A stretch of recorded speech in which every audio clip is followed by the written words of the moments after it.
Bismillahirrahmanirrahim. Assalamualaikum warahmatullahi wabarakatuh. Allahumma salli wa sallim mubarak ala sayyidina Muhammad wa ala alihi walhamdulillahi rabbil alamin.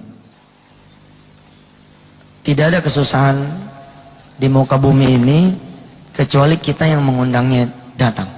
Manusia di muka bumi ini ada dua tipe. Yang pertama la ya'lamun, mereka yang tidak mengetahuinya bahwa sesungguhnya dia lagi sakit. Yang kedua la yash'urun, dia nggak sadar. Masuk yang mana kita? Masuk yang tidak tahu atau yang tidak sadar? Mudah-mudahan ada golongan lain yang Allah dan Rasulnya menyebut sebagai golongan orang yang senantiasa mengingat Allah dan mau bertobat kepadanya. Sedikit kisah tentang, kebetulan saya ada di dunia kampus ya. 10 dosa besar ini memang sekarang nih jadi penyakit buat kita semua. Dulu pernah saya keliling ke tanah air. Zaman dulu saya kelilingnya bukan tentang sedekah, tapi tentang pertaubatan. Mungkin dipengaruhi oleh saat itu memang saya sedang mencari Tuhan, sedang mencari Allah, lagi sensitif terhadap dosa-dosa barangkali. Dulu keliling tuh menyapa Indonesia dari satu kota ke kota lain, bicara tentang penyakit-penyakit manusia. Dan saya masuknya sama seperti saya masuk di dunia sedekah, saya masuk juga dari dunia masalah dan dunia hajat. Kita pasang iklan di koran-koran, di media-media bahwa kalau ada hutang yang tidak terbayar, ada penyakit yang tidak sembuh, ada rumah tangga yang belum hadir anak keturunan, ada seseorang yang jauh dari jodohnya, ada seorang yang kerja tapi nggak ada gajinya, ada orang yang usaha tapi nggak ada untungnya. Coba deh, saya bilang, saya lagi buka praktek nih gitu. Zaman dulu memang judulnya praktek begitu, namanya majelis konseling. Nggak apa-apa lah kita menyodok di tengah paranormal, di tengah kehadiran dukun-dukun saat itu ya. Kalau sekarang sih sudah agak berkurang ya iklan-iklan gitu. Zaman dulu marak sekali. Datang nih satu dua orang gitu. Ustaz, saya punya begini, saya punya begitu. Lah saya dulu punya kertas isian 10 dosa besar. Jadi sebelum bicara tentang penyakit atau tentang masalah yang dihadapi, terlebih dahulu saya sodorin. Jadi seperti dokter, saya suruh ngisi orang itu dengan jujur. Tolong Bu, tolong Pak, dari 10 kategori dosa besar, yang mana yang kira-kira sudah dilanggar. Nanti kita konsentrasi di sana. Mengingat orang-orang yang datangnya banyak.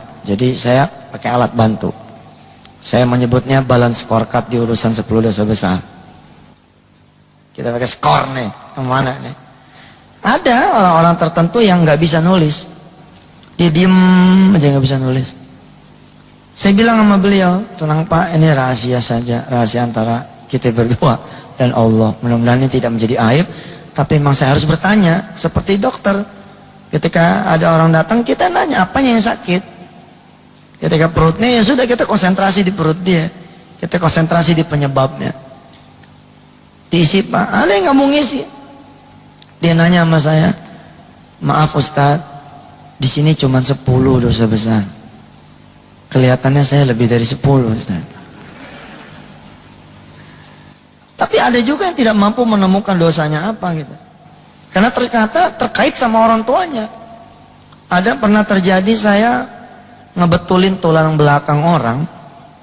Dan orang ini clean, bersih, disodorin A, B, C sampai 10, nggak ada yang dia kerjakan.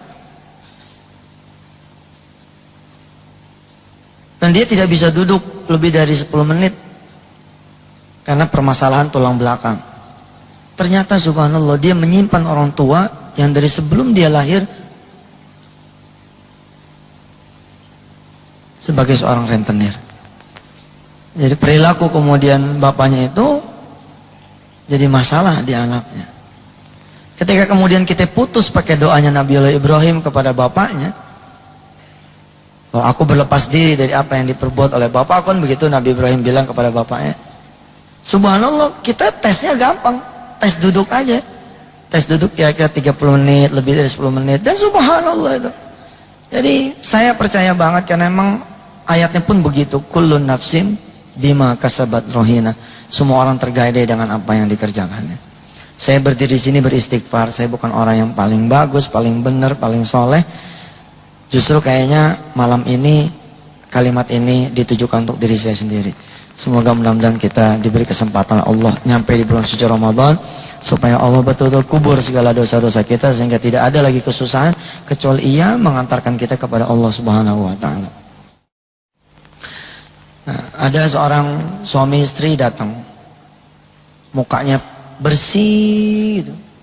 Muka saya masih agak-agak ada pengaruh dosa besar. Ya. Muka yang satu ini subhanallah nggak tega tuh kalau saya nyodorin formulir itu. Karena saking kelihatannya soleh gitu. Istrinya juga Masya Allah tuh jilbabnya ini panjang gitu. Kayaknya nggak mungkin lah mereka berdua pelaku itu. Tapi karena saya harus tanya, iya saya tanya. Dia datang mengeluh, dia bilang, Ustaz, yang ngomong istrinya, suami saya nih Ustaz, udah 7 tahun berumah tangga tapi nggak punya pekerjaan. Dan saya bilang ya nggak apa-apa nggak punya pekerjaan, yang penting punya duit. Borok Ustaz. Saya pegal sama dia, suaminya diem gitu. Dia cerita selama ini dia menjadi guru di salah satu SMU negeri. Hidupnya dari dia punya gaji. Terus saya tanya kalau emang nggak punya pekerjaan, emangnya nggak nyari? Dia bilang nyari Ustaz. Tapi setiap dia nyari kerja, duit saya habis. Kok gitu? Iya, asal mau nyari kerjaan, pakai duit saya 20.000, 20.000, 20.000, 7 kali udah 140 Ustaz. Gaji saya berapa? Kalau emang nggak kerja, kenapa nggak usaha? Saya lebih ngeri lagi Ustaz. Begitu kata si istri. Kalau usaha, ujungnya utang, utang, utang.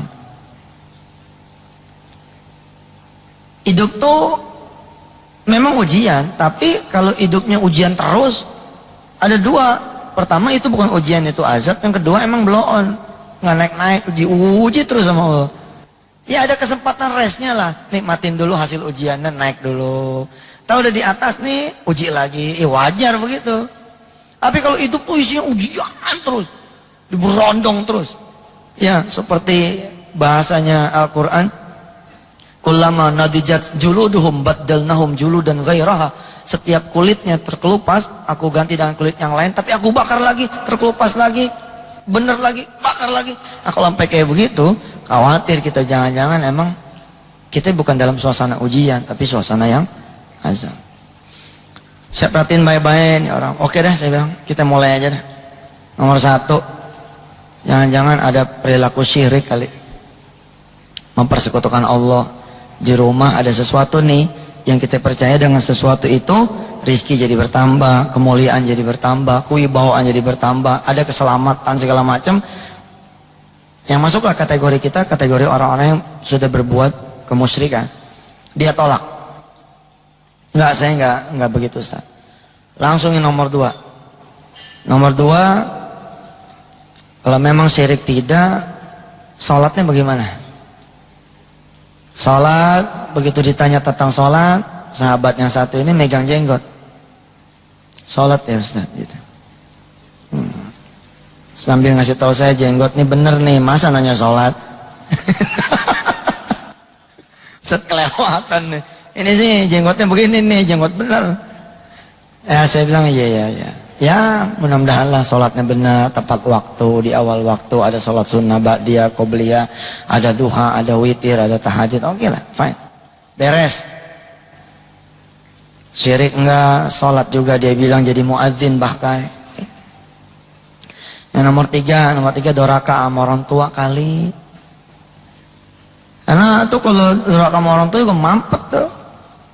Kalau kita punya masalah dengan orang tua, hukukul walidain, wah itu bisa celaka. Ada satu kisah klasik ya, di salah satu kitab disebut ada seorang bodoh datang ke seorang yang pintar. Kata si pintar ini, kata orang alim ini, aku akan berikan kamu uang yang banyak kalau kamu bisa mendatangkan hati ibumu. Si bodoh ini kemudian berangkat ke ibunya, ditikam loh pisaunya. Si ibu ini ditikam dengan pisaunya, kemudian dibelah dia punya dada dan diambil hatinya. Untuk berangkat menuju si orang alim ini, menunjukkan mana duitnya. Ini, aku sudah bawa hati ibuku. Di tengah jalan, dia terjatuh. Terpleset, terantuk batu atau apa, dia jatuh. Jatuh juga itu hati ibunya. Tiba-tiba kemudian keluar suara dari hati ini. Engkau tidak apa-apa, nak. Oh. Subhanallah, hati yang sudah berdarah-darah itu bukan nanya tentang dirinya, tapi nanya tentang, kamu gak kenapa-napa, nak. Si anak itu kemudian menangis, dia menyadari kesalahan dia, sudah membuat ibunya kemudian terbunuh. Lalu pisau yang dipakai buat ngebunuh ibunya itu, yang diambil hatinya itu, kemudian dia mau tikamkan ke diri dia. Tiba-tiba hati itu teriak lagi, la taqtulni marratain, jangan kau bunuh aku 2 kali, nak. Subhanallah, sampai kayak begitu. Hati itu melarang anaknya bunuh diri. Kenapa? Karena kata ibunya itu yang sekarang sudah jadi hati berdarah-darah itu, la taqtulni marratain, jangan kau bunuh aku 2 kali, nak. Sampai kayak begitu. Nah, kalau yang ketiga ini masalah ada birrul walidain yang ternoda, nampaknya bersiap-siaplah kita menghadapi rentetan peristiwa yang bermasalah. Bersyukurlah jika di antara bapak-bapak dan ibu-ibu yang hadir di sini masih ada orang tua, khususnya ibu. Wah, cepet deh, cepat balik, kemudian cium tangan dia. Insya Allah seketika tuh langit akan berubah. 1, 2, 3 dia bilang, enggak Ustadz, saya dari kecil udah nggak ada orang tua, yatim piatu. Coret. Yang keempat ini zina. Tapi karena melihat si bapak dan si ibu ini wajahnya soleh-soleha, terus saya juga tanya sama dia, punya anak nggak? Ada 2. Saya lewatin nih. Yang keempat ini, zina ini saya lewatin. Karena saya hampir nggak percaya kalau orang ini adalah pelaku zina. Ah, nggak mungkin. Saya langsung yang kelima. Yang kelima ini rezeki haram. Barangkali masih ada yang senang sama rezeki haram. Ya saatnya lah untuk membersihkan diri. Insya Allah, Allah sayang sama orang-orang yang nggak pernah berbuat salah. Tapi Allah juga sayang sama orang-orang yang berbuat salah dan mau berbuat baik. Di rezeki haram ini juga masalah. Di matematika sedekah, kita mengenal ya, di matematika sedekah 10 dikurang 1 bukan 9. Ya, ini kan udah biasa nih. Kelihatannya muka-mukanya muka-muka biasa semua nih. Muka paham deh. 10 dikurang 1 bukan 9. Tapi berapa? Dalam matematika sedekah, bukan matematika manusia. Kalau matematika manusia berhenti sampai di sini. Tapi kalau matematika Allah, ada perhitungan lanjutan. It's not the end balance. Ini baru temporary balance nih. 1 ini dikali 10. Di sininya 10. Matematika sedekah tidak mengenal pengurangan, yang ada hanya pertambahan. Kalimatnya bukan tinggal berapa, tapi jadi berapa. 10 dikurang 1 jadi berapa, bukan tinggal berapa. Kalau tinggal berapa, tinggal 9. Oh, ntar dulu, nambah kok. Jadi berapa? Jadi 19. Kenapa pintu ini Allah suburkan? Wa yurbis sadaqat. Allah suburkan itu sedekah. Kenapa? Karena pintu yang haram Allah tutup betul. Karena matematikanya juga nggak beres. Di urusan duit haram, ada matematika juga yang terbalik. Coba 5 ditambah 3 berapa? 8. Yakin saudara bahwa 5 ditambah 3 akan selalu 8? Look in the left side. Lihat di sisi yang kiri ini. Ternyata 10 dikurang 1 enggak selalu 9. Berarti 5 ditambah 3 enggak selalu 8. Bisa berapa? Bisa min 2 loh. Kok bisa min 2 Ustaz? Iya, dia punya gaji 3 juta, ngembatnya 5 juta.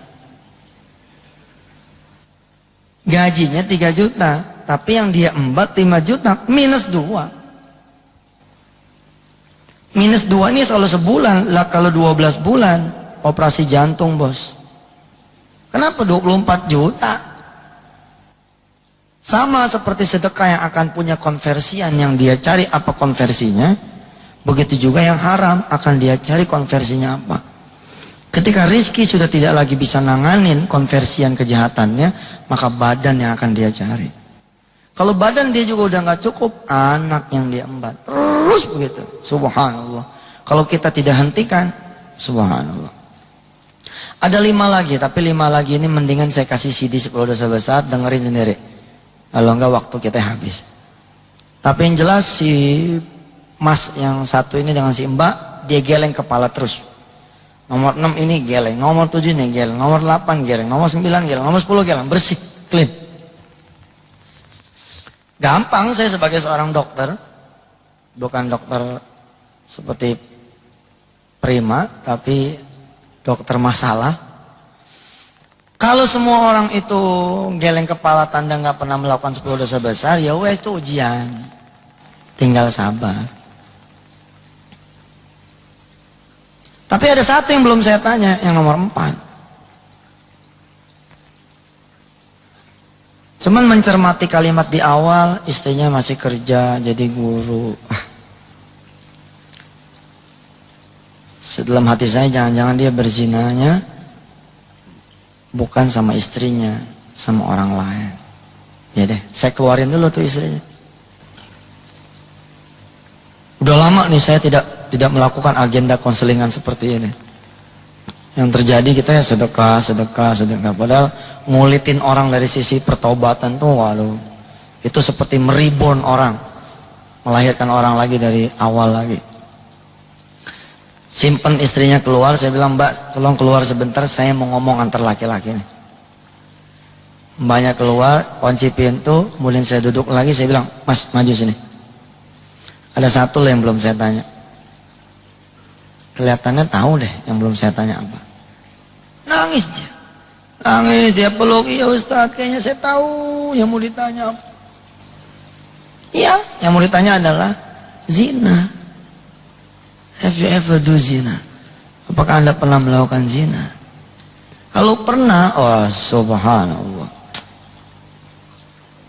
berat perusahaan.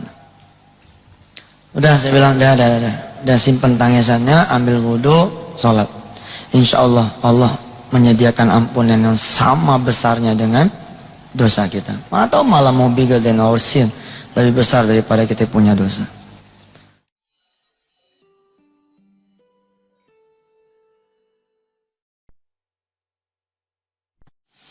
Kalau semua orang itu geleng kepala tanda nggak pernah melakukan 10 dosa besar, ya wes itu ujian. Tinggal sabar. Tapi ada satu yang belum saya tanya, yang nomor 4. Cuman mencermati kalimat di awal, istrinya masih kerja jadi guru.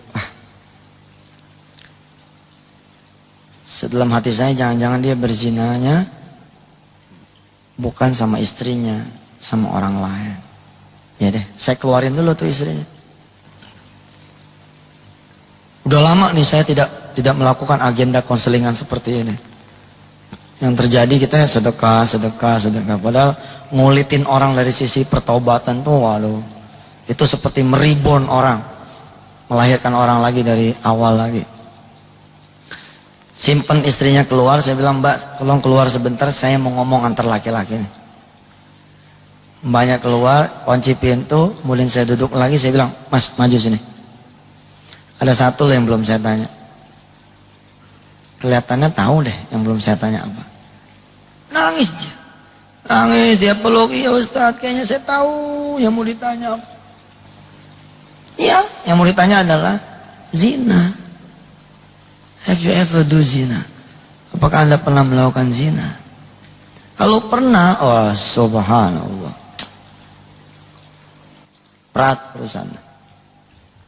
Udah, saya bilang, udah simpen tangisannya, ambil wudhu, sholat. Insya Allah, Allah menyediakan ampunan yang sama besarnya dengan dosa kita. Atau malah mau bigger than our sin, lebih besar daripada kita punya dosa. Itu waktu dia sholat taubat seperti tidak ada di dunia. Oh, kayak apa taubat? Setelah selesai, dia kemudian bertanya, Ustaz, apa sih hubungannya antara zina dengan saya kok tidak dapat pekerjaan selama 7 tahun? Yang pertama, memang Allah yang bilang begitu. وَلَا يَدْعُونَ مَعَ اللَّهِ إِلَهًا آخَرَ وَلَا يَقْتُلُونَ النَّفْسَ الَّتِي حَرَّمَ اللَّهُ إِلَّا بِالْحَقِّ وَلَا يَزْنُونَ وَمَنْ يَفْعَلْ ذَلِكَ يَلْقَ أَثَامًا يُضَاعَفْ لَهُ الْعَذَابُ يَوْمَ الْقِيَامَةِ وَيَخْلُدْ فِيهِ مُهَانًا إلا من تاب وآمن وعمل عملا صالحا فأولئك يبدل الله سيئاتهم حسنات وكان الله غفورا رحيما. Jangan berbuat syirik, jangan membunuh orang tanpa hak, dan jangan berzina.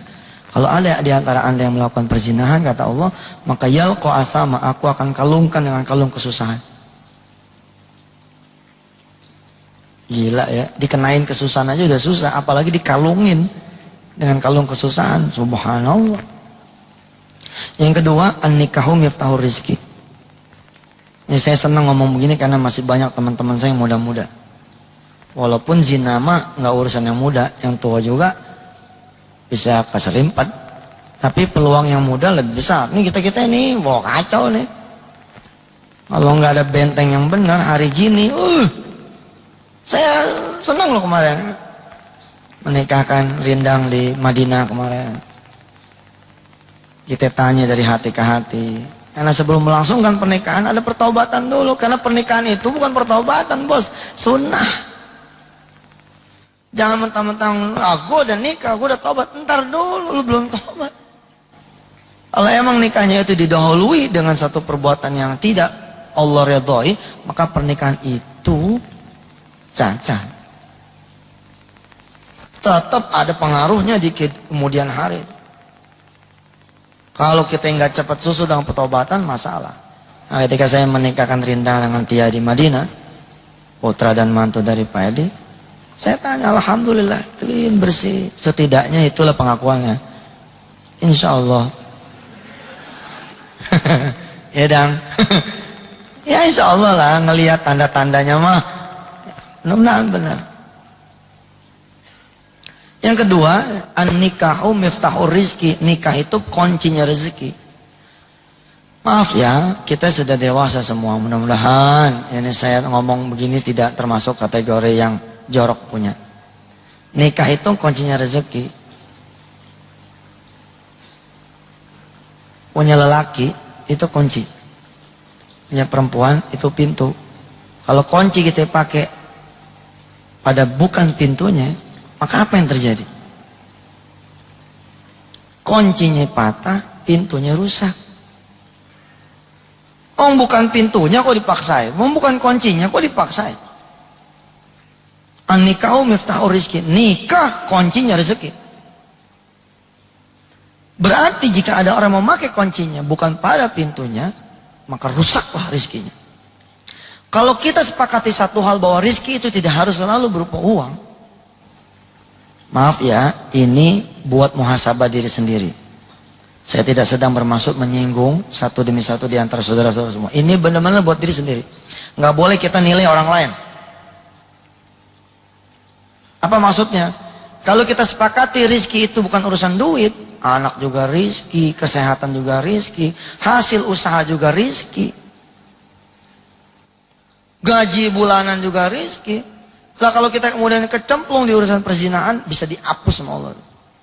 Ada orang-orang yang kemudian berumah tangga terus nggak bisa punya anak karena patah urusan rizkinya berupa anak. Ada yang anak dapat seperti beliau tadi, pekerjaan nggak pernah dapat. Ada yang pekerjaan dapat nggak ada gajinya, benar-benar dihilangin sama Allah, hilang. Ada yang usaha nggak ada pernah ada untungnya. Bener loh Pak, dapat tender, di akhir tender, dia malah kemudian harus gak ada rumah, gak ada mobil, segala macam. Tuh kalau dia nggak cari tuh. Tapi ingat saya bilang, ini muhasabah buat diri sendiri. Jangan sampai saudara reuni nih sama teman-teman. Begitu reuni, saudara nanya, anaknya mana mas? Oh saya belum punya anak. Zina. Itu buat diri kita sendiri. Giliran yang nggak punya anak nanya, sampean kerja di mana? Waduh mas, saya nggak bisa. Ya kerjaan sampai sekarang susah. Zina. Patah rizkinya berupa pekerjaan. Ya. Betul. Salat. Minimal tuh doa dah gitu. Terus dia cerita, iya ustaz, hakada wa hakada, begini. Saya mah cuma nyari sebab, bukan mau ngorek. Oh sudah ketemu, ya sudah. Panggil istrinya. Dan insya Allah nih, dalam hitungan waktu seminggu, sebulan 2 bulan, insya Allah hidup ibu dan bapak udah. Emang apa sih Ustaz yang ditanya? Udah nggak perlu tahu, pokoknya mah bagus. Harus dirahasiakan. Zaman dulu barangkali, makanya Pak, jagain anak-anak, istri jagain suami, suami jagain istri. Bukan jagain dengan awas Bapak, bukan, dengan doa. Betul, lindungi anak keturunan kami dari perbuatan-perbuatan yang keji, dari perbuatan-perbuatan. Kenapa coba? Doa, maaf ya, doa cebok coba, urusannya apa coba? Allahumma inni a'udzubika minal khubuthi wal khoba'ith.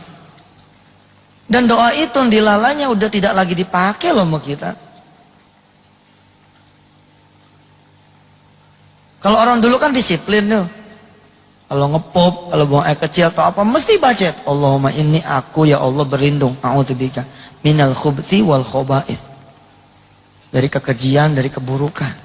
Coba rahasianya apa tuh coba? Karena Allah tahu kalau nggak dilindungi sama Allah, nggak diprotek sama Allah. Alhamdulillah barangkali doa-doa kita, anak-anak kita bisa selamat sampai ke jenjang pernikahan, nggak ada masalah dengan calon suaminya, nggak ada masalah dengan calon istrinya. Atau suami ibu digodain terus sama orang, tapi karena ibu terus-terusan mendoakan tiap malam, selamat.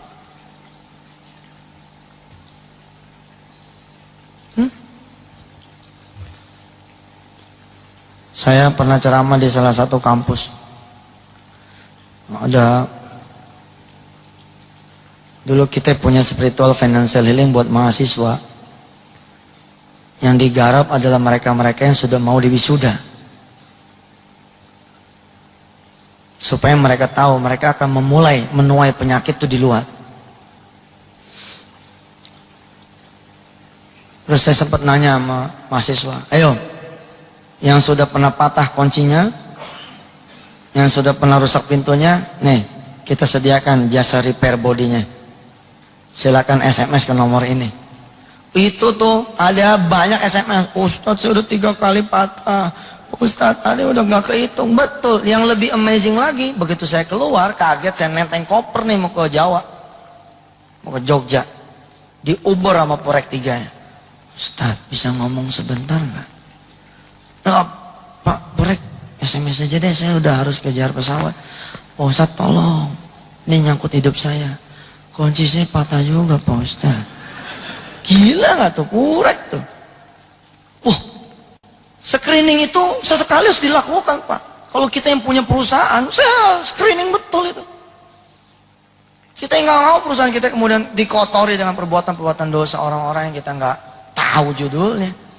Kita nggak boleh bilang begini, Ustadz itu kan yang melakukan anak buah kita. Kenapa jadi kita ikut tanggung? Saudara, ada 2 orang di satu ruangan, udah mandi, pakai minyak wangi bersih, betul. Datang tamu ketiga, kotor, agak mandi, bau. Kira-kira di satu ruangan itu, ada pengaruh nggak tuh orang yang ketiga? Pengaruh Pak.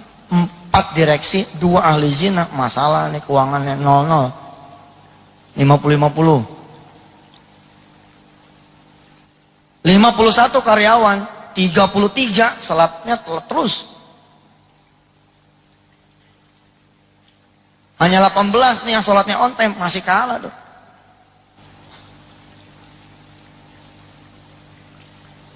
Al-qari'atu mal-qari'ah. وما أدراك ما القارعة يوم يكون الناس كالفراش المبثوث وتكون الجبال كالإهن المنفوش فأما من ثقلت موازينه فهو في عيشة راضية. Kalau lebih banyak orang-orang yang berbuat baik, lebih banyak kebaikannya, fi 'isyatir radiyah, senang. Wa amma man taqulat mawazinuhu. Bahaya tuh kalau kita kemudian lebih banyak keburukannya dari 2 neraca, yang satu tabung dosa, satu tabung amal. Ternyata tabung dosa menempati 80%, tabung amalnya 20%. Hidup kita nggak seimbang yin dan yangnya. Pasti masalah. Badan kita aja kalau nggak seimbang, ya kayak saya begini bisa flu. Pikiran kerja terus, fisik kerja terus, ya namanya juga badan, pasti deng. Ada suplemen-suplemennya, hidup juga begitu. Ketika kemudian tidak seimbang, ya kan jadi masalah. Alhamdulillah kita punya Allah luar biasa. Apa dia bilang? Nabbi ibadi, innani anal ghafurur rahim. Kabarkan kepada hamba-hambaku, sesungguhnya aku adalah Tuhan yang memiliki ampunan yang begitu luas dan sangat penyayang. Kalau sekiranya kita punya Tuhan pemarah, habis dunia langsung dibalikin.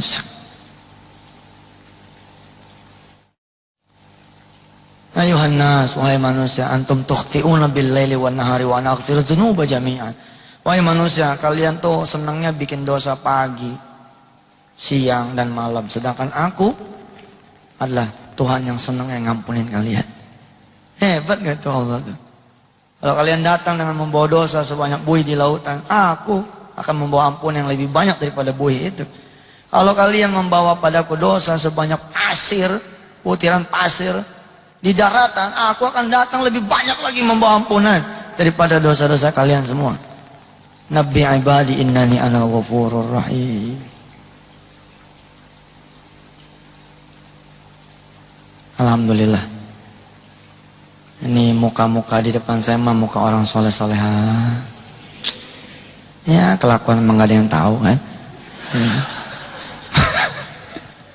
Tapi setidaknya ya mudah-mudahan betul-betul kita berdoa kepada Allah. Ya Allah, Rabbighfirli wali walidayya warhamhuma kama rabbayani shaghira. Jadi kalau ada yang kehidupannya doyong, ada masalah, checklist berdua. Checklist berdua dengan jujur. Bilik pengaduan kita di atas sejadah. Kenapa? Karena kata Tuhan, akulah as-sattar, akulah yang maha menjaga rahasia. Jadi jangan ngadu sama orang deh untuk urusan dosa, sebab bisa merembet kemana-mana. Kenapa ada satu rahasia tuh nggak tahu hijab, ada hijabnya? Kalau katanya sih begitu, saya belum pernah ya ngelihat langsung tuh bilik pengaduan. Karena tidak ada orang yang bisa menjaga rahasia. Tapi Allah, ya sattar, dialah yang maha menjaga rahasia. Kita ngadu sama dia, Besok udah terang, insya Allah. Makanya nanti ya sempetin begitu pulang ke rumah, di perjalanan tafakur sebentar aja. Asal jangan dilihatin sama istrinya. Nih diam-diam kenapa nih? Dosanya apa sih mas? Enggak, pengen tahu aja, nggak apa-apa. Udah, ini aku aja sama Allah. Nomor 4 ya. Jangan ya. Udahlah, antara kita sama Allah saja. Kalau tadi saya buka praktek gitu, ini karena emang saya harus buka praktek, emang saya harus nanya. Yang namanya orang yang tidak mampu, kemudian apa namanya, mengenali dia punya dosa, mengenali dia punya kesalahan. Betul loh Pak. Mana ada sih juga manusia yang gak punya dosa ya? Tapi ya itulah saya bilang, untung Allah itu Maha Pengampun. Nah Bapak Ibu yang dirahmati Allah, ada yang menarik saat itu. Kenapa saya senang bicara di kampus, cerita tentang spiritual dan financial healing? Karena emang banyak sekali kejadian-kejadian. Saya bilang kalau laki-laki itu banyak di urusan ekonomi bos. Karena judulnya kuncinya doang nih, patah. Tapi kalau pintu kan fisik. Sehingga banyak perempuan-perempuan yang larinya itu apa? Kanker rahim, kista, kanker payudara. Saya lagi maaf, kita tidak sedang memuhasabahkan orang lain. Belum tentu dia itu azab, belum tentu. Belum tentu. Tapi kalau dia sudah sadar, maaf ya, dia punya kehormatan, dia sendiri yang membuka untuk dinodai orang lain, wajar kalau kemudian badannya berontak sama Allah Subhanahu wa taala. Dia nggak mau. Badan itu dihuni oleh ruh yang kayak begitu, ya panas, Pak. Emang gampang apa kena kanker rahim? Emang gampang apa kena kanker payudara? Emang gampang apa kena penyakit-penyakit yang ya maaf ya, naudzubillah min dzalik, berat. Nggak gampang. Mudah-mudahan kalau memang ada di antara kita yang punya penyakit-penyakit yang kayak gitu, berhusnuzon saja sama Allah. Ustaz saya nggak pernah berzina kok. Saya nggak pernah gini. Ya sudah, alhamdulillah. Mudah-mudahan Allah menganggap itu memang bukan satu hal yang apa. Nah yang menarik, ketika saya lagi ngonselingin orang, ada satu anak muda, gagah, tinggi, besar, berpakaian uniform salah satu BUMN. Setiap kali tamu selesai, saya suruh dia masuk, nggak mau. Tamu selesai, suruh dia masuk, nggak mau. Dia mendahulukan orang lain terus sampai kemudian tengah malam. Baru tengah malam masuk dia. Umurnya 28 tahun. Pakaiannya uniform. Salah satu BUMN besar lah. Saya bilang sama dia, wah ini anak muda nih, sepantar sama saya. Oh datang ke sini. Yang datang ke sini emang mestinya yang bermasalah. Saya bermasalah Ustaz. Apa yang bermasalah? Saya sopir Ustaz.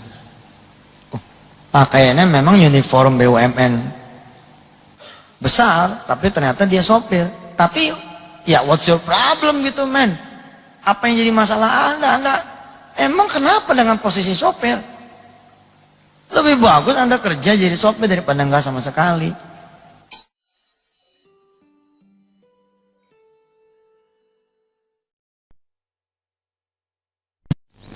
Nah Bapak Ibu yang dirahmati Allah, ada yang menarik saat itu. Kenapa saya senang bicara di kampus, cerita tentang spiritual dan financial healing? Karena emang banyak sekali kejadian-kejadian. Saya bilang kalau laki-laki itu banyak di urusan ekonomi bos. Karena judulnya kuncinya doang nih, patah. Tapi kalau pintu kan fisik. Sehingga banyak perempuan-perempuan yang larinya itu apa? Kanker rahim, kista, kanker payudara. Saya lagi maaf, kita tidak sedang memuhasabahkan orang lain. Belum tentu dia itu azab, belum tentu. Belum tentu. Mudah-mudahan kalau memang ada di antara kita yang punya penyakit-penyakit yang kayak gitu, berhusnuzon saja sama Allah. Ustaz saya nggak pernah berzina kok. Saya nggak pernah gini. Ya sudah, alhamdulillah. Mudah-mudahan Allah menganggap itu memang bukan satu hal yang apa. Nah yang menarik, ketika saya lagi ngonselingin orang, ada satu anak muda, gagah, tinggi, besar, berpakaian uniform salah satu BUMN. Setiap kali tamu selesai, saya suruh dia masuk, nggak mau. Tamu selesai, suruh dia masuk, nggak mau. Dia mendahulukan orang lain terus sampai kemudian tengah malam. Baru tengah malam masuk dia. Umurnya 28 tahun. Pakaiannya uniform, salah satu BUMN besar lah. Saya bilang sama dia, wah ini anak muda nih, sepantar sama saya. Oh datang ke sini. Yang datang ke sini emang mestinya yang bermasalah. Saya bermasalah Ustaz. Apa yang bermasalah? Saya sopir Ustaz. Pakaiannya memang uniform BUMN besar, tapi ternyata dia sopir. Tapi ya what's your problem gitu men? Apa yang jadi masalah Anda emang kenapa dengan posisi sopir? Lebih bagus Anda kerja jadi sopir daripada enggak sama sekali. Duh, betul kan? Enggak ada yang salah dengan pekerjaan itu. Tapi dia mendesis. Dia bilang, saya alumni Fakultas Teknik UGM Ustaz. Oh, emang masalah, duduk. Saya bilang, iya masalah bos. Fakultas Teknik UGM, maknya nyekolahin dia susah-susah. Maaf, bukan berarti kita merendahkan pekerjaan sopir. Perlu kita due diligence lagi nih. Perlu kita gali lebih lanjut. Kalau dia jadi sopir, in the first year dia keluar, fine. Itulah ujian buat dia. Next will be better. In the second year-nya, di third year-nya. Ternyata ketika saya tanya dari tahun berapa yang terjadi sopir? Dari 96. Nah sekarang tahun berapa? 2003. Saat itu ya, 7 tahun. Berarti kan Allah kunci ini deadlock, gak dikunci jadi driver. Memang masalah, fine, baik. Langsung ngebut nih, karena ini anak muda, langsung saya bilang nomor 4, Jeng, ente zina ya? Enggak Ustaz, oh enggak. 96 jadi sopir. Saya tanya sama dia, emang lulusnya tahun berapa mas? 97. Berarti 1 tahun sebelum Anda lulus, Anda udah jadi sopir? Iya Ustaz. Dulu mah iseng doang. Dia tidak menyangka kalau Allah kemudian yang menaruh dia di situ. Awalnya cuman iseng, sambil nungguin kerjaan, sambil nungguin lulus, sambil nungguin wisuda, dia jadi sopir, salah satu manajer di BUMN tersebut. Setelah begitu lulus, si manajer minta ijazahnya supaya walaupun kerja pribadi sama dia bisa dapat double gardan, dapat gaji dari si BUMN tersebut juga. Jadilah kemudian gaji dia 2,8. 2003 2,8 gede sekali, tapi dia nggak nyaman. Kenapa? Karena dia punya masalah di status sosial. Kok Anda ya? Aku nipu orang tua aku nipu istriku, aku nipu keluarga aku kalau aku ini kerja sebenarnya sopir. Itu memang menyiksa. Lah kan cara Allah menyiksa, bukan cara kita ya. Halus gitu cara Allah nyiksa itu, pelan-pelan. Kadang-kadang ada juga jegrek gitu sekaligus ada. Oke lah, nomor 4 dia bilang enggak. Dia bilang enggak, saya enggak pernah usaha zina. Oh iya. Kalau gitu mulai dari 1 lagi deh. 1, 2, 3, 4 enggak, 5, 6, 7, 8, 9, 10 enggak juga. Tapi dia 7 tahun nih. Nggak mungkin saya bilang masa ujian sampai 7 tahun. Anak SD aja 6 tahun ujian 6 hari. Masa situ kuliah 4 tahun ujian 7 tahun. Ntar dulu nih. Tiba-tiba saya ingat tentang teori kunci patah.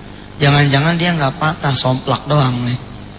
Nah mahasiswa tuh, ini penyakit mahasiswa. Makanya next mungkin bisa kita adain sebelum lulus, kita ceramain yang begini ya.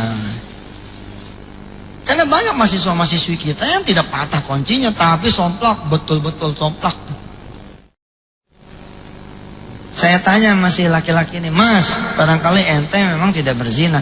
Kalau mendekati zina gimana? Nah, kalau mendekati zina itulah Ustaz. Tiap minggu Ustaz, tiap malam. Kenapa nggak bilang dari tadi? Ustaz kan nanyanya zina. Iya benar juga, gue nanya zina. Oh masalah loh. Betul masalah. Kalau dia benar-benar telak berzina, dia sama sekali nggak kerja bas, nggak kerja at all, sama sekali. Lihat rahasia Allah. Tapi untunglah dia tidak berzina, dia cuma nyerempet zina. Ya Allah, kunci di situ. Kita lelaki masukin perempuan satu, nggak ada sernya, nggak ada apa, tapi berdua. Sementara kita punya bon 30 nih, 30 tagihan. Kita begitu tuh perempuan turun, ada satu bon tuh nggak ketagih. 29. Ada pengaruhnya, anginnya tetap datang. Ternyata jadi apa lama nih perempuan. Lewat situ disamain jamnya. Naik, tadinya nggak ada ser, sekarang ada ser. Tadi nggak pegangan tangan, tuh tagihan 30, jadi tinggal 25. Besok meningkat lagi 20, besok meningkat lagi 15, besok meningkat lagi tinggal 10, yang 20 udah nggak ketagih sama sekali. Begitu kemudian dia berzina, tokonya yang tutup. Kira-kira seperti itu cilokanya.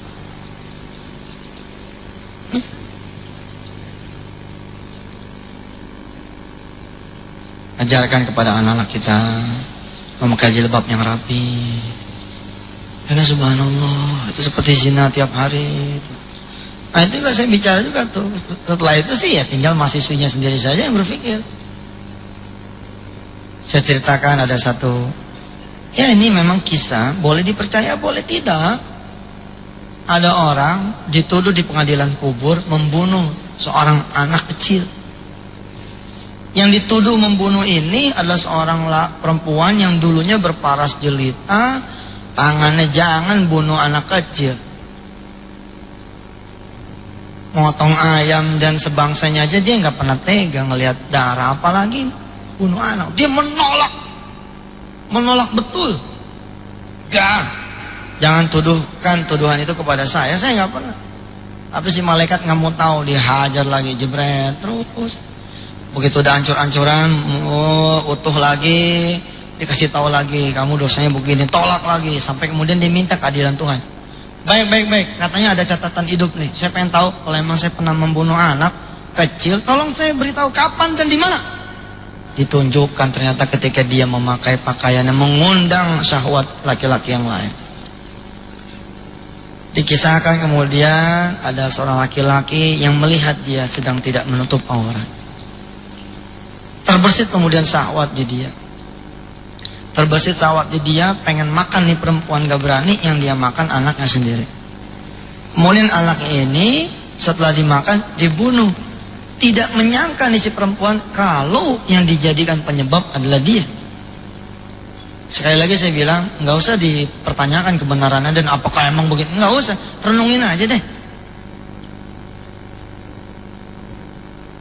Kita bisa menjadi asbab suatu perbuatan dosa, bisa, tanpa kita sadari.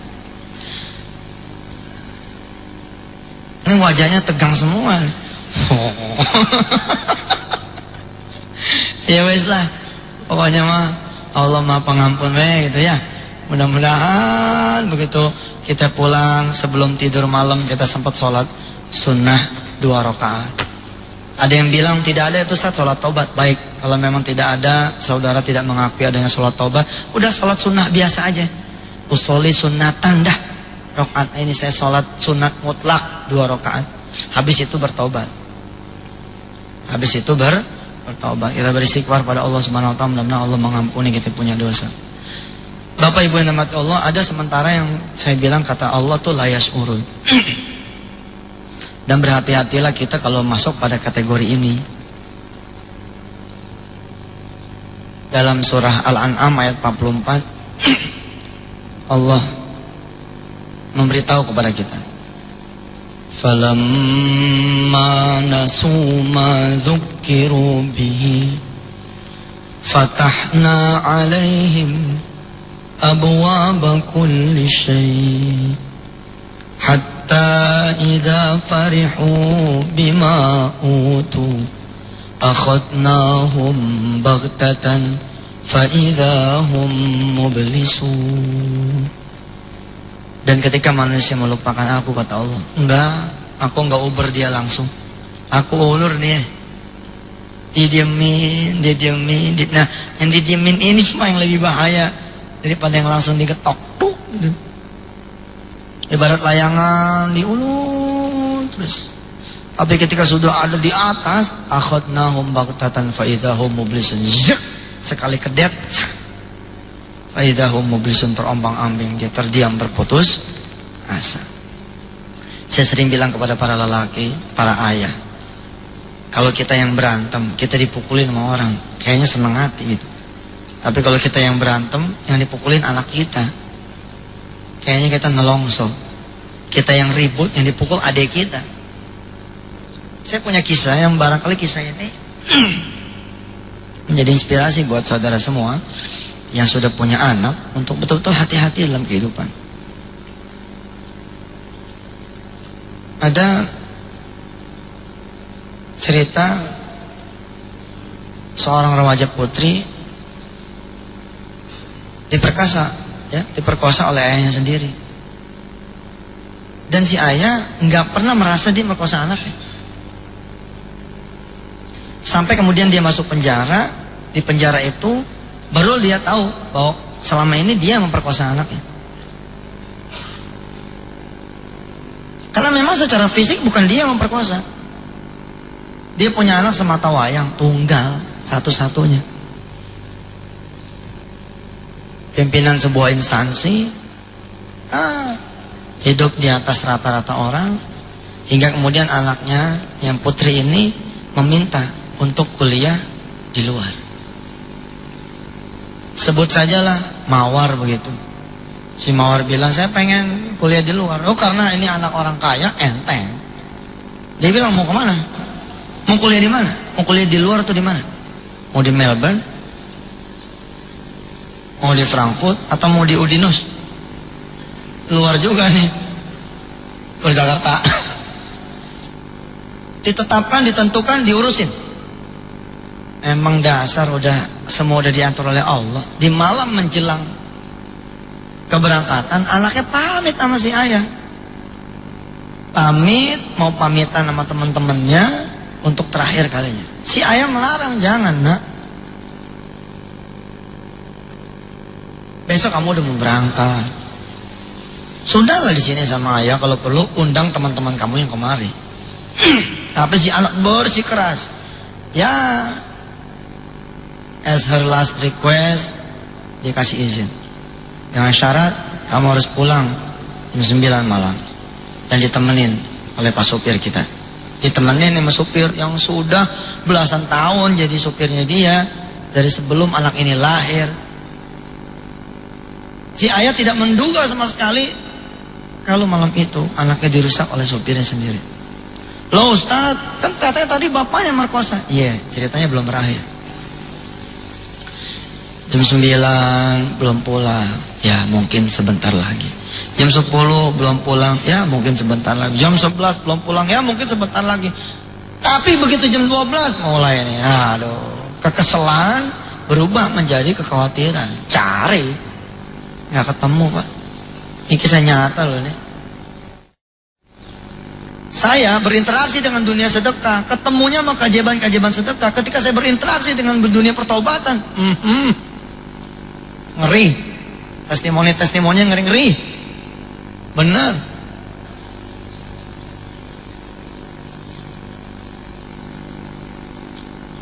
Dan Allah lindungin kita dari merusak kita punya anak keturunan tanpa kita sengaja. Allah karim, diantar anaknya besok sama petugas Polres.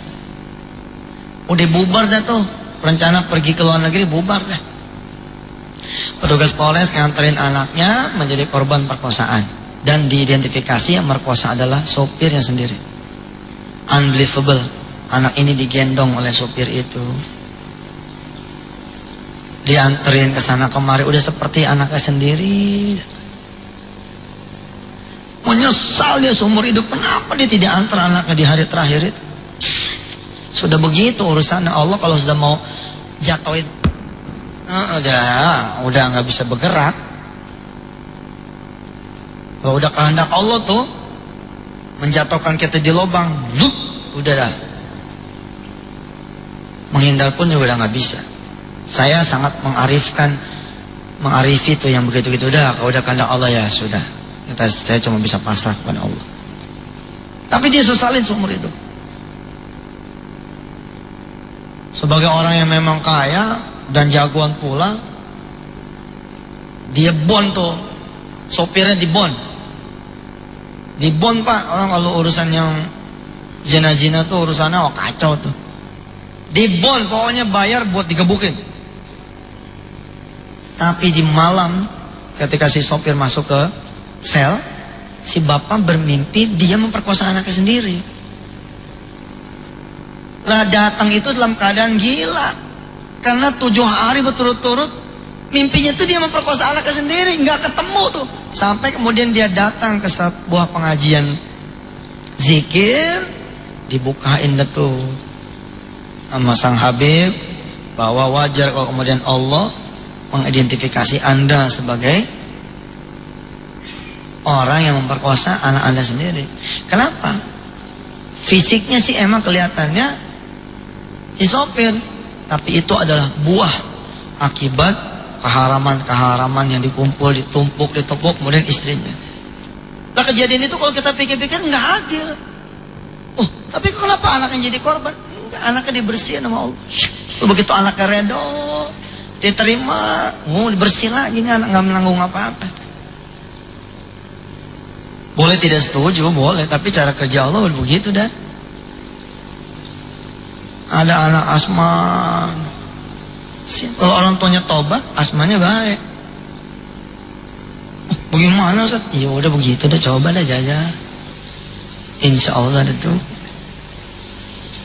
Ada loh anak yang terbaring lemah, orang tuanya yang bersihin dirinya, anaknya kemudian keluar.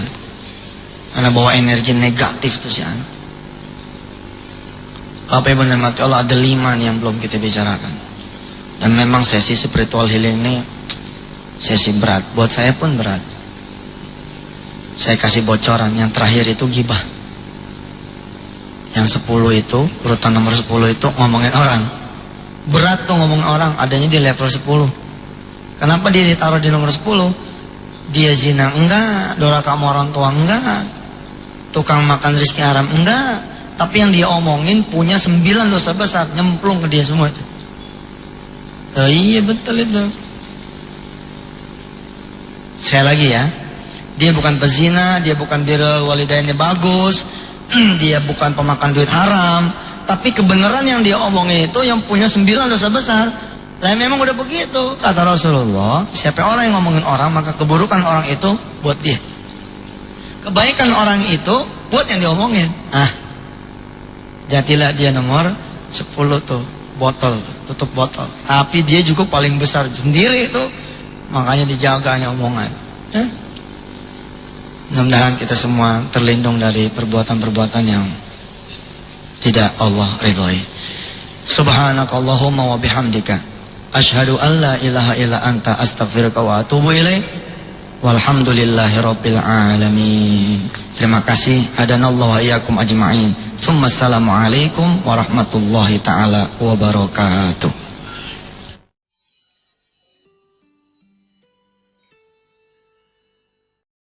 Bismillahirrahmanirrahim. Assalamualaikum warahmatullahi wabarakatuh.